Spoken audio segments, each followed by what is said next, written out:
Hi, and welcome to Soulful Drifters. This is Liz from our podcast, Soulful Conversations. And today's topic, what is the best way to travel? Let me know in the comments below what you have done or prefer. There is van life, there is definitely boat life, train life, plane life, backpacking, and there is house life with just traveling, picking and choosing all of them. I have done a lot of van traveling, van life. I would like to explore truck camping. I haven't done that yet. Done a little bit of car traveling. But I guess some of the pros and cons to, any way that you travel, I can give a little bit of feedback based on experience. And I would love to know your feedback. Or even, telling me a little bit more with people who have more experience. For instance, boat life, I thought about it, but never really had experience on it. Have I been on a boat? Yes, but never experienced boat life. I've heard of it and spoken to people who love it. I do know that some of the cons that I've heard is there is higher insurances and I suppose harsher weather limitations.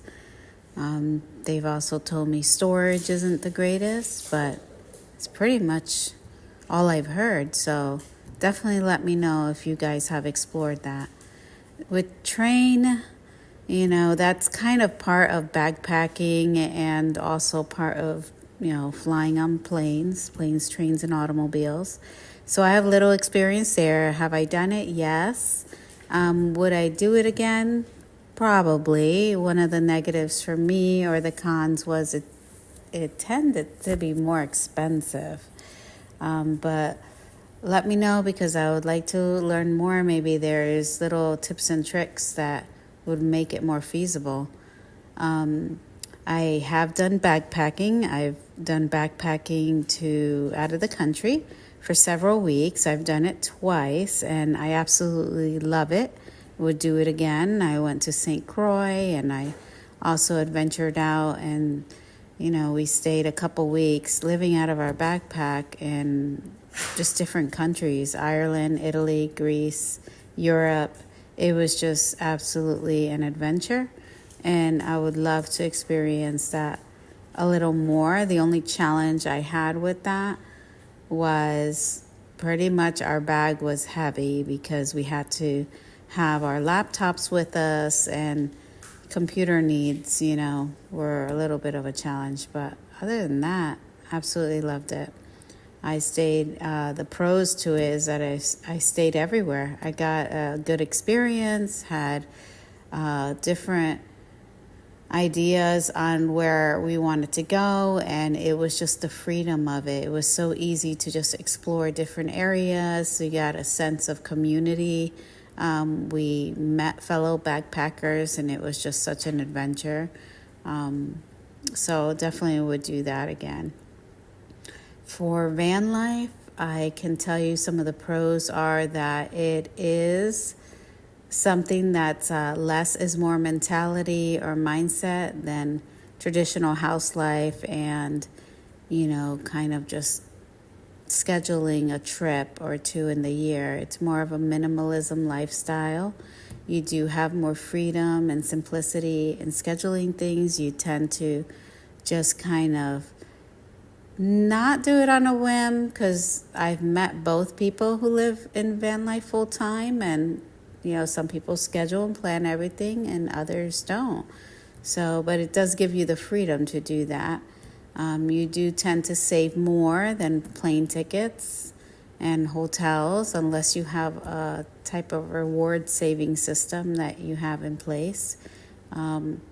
You get to explore many different cultures because you're socializing a lot more. You're driving around, you're going to different places, and it's just a little bit more open to being outdoors more.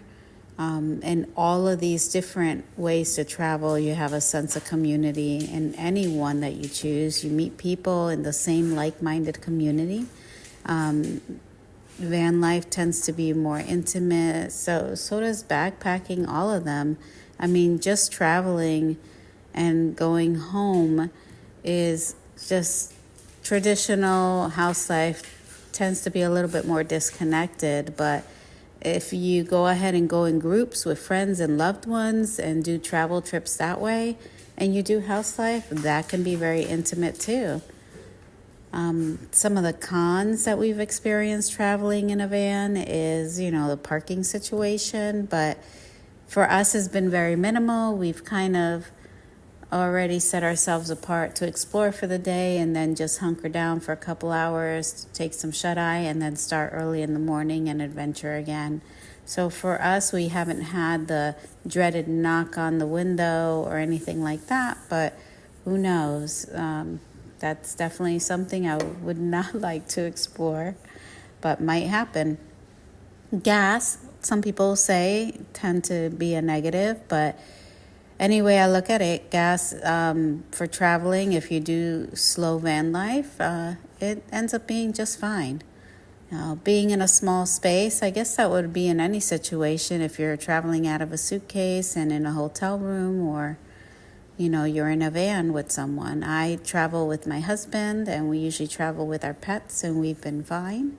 So we just absolutely love van life. There is and tends to be a lack of privacy or a lack of stability, but it's also very liberating as well to live that lifestyle. For now, I think that that's all that I have as far as experience, but I am more than open to hearing the comments below. And that's all I've got. So till the next one, much love.